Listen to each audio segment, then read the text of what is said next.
আমরা মনে করি যে আমাদের মস্তিষ্কে প্রতিনিয়ত ঘটে যাওয়া ঘটনাগুলো ঠিক মোবাইলে ভিডিও করার মতো কিংবা সিসিটিভি ক্যামেরাতে রেকর্ড করার মতো করে জমা হতে থাকে।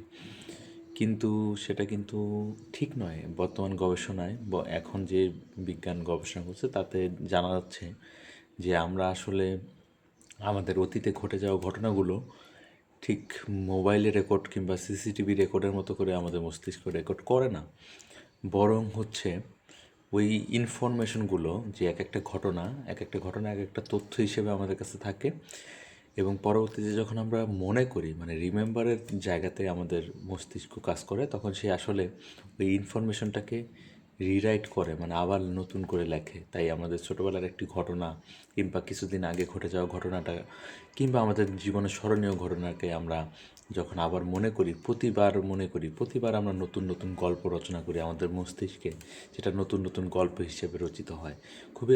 খুবই মজার একটা টপিক, কিন্তু সায়েন্সে না পড়ার কারণে এগুলো সম্পর্কে তেমন জানি না, বুঝি না।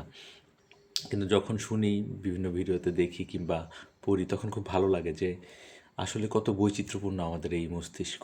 ধন্যবাদ।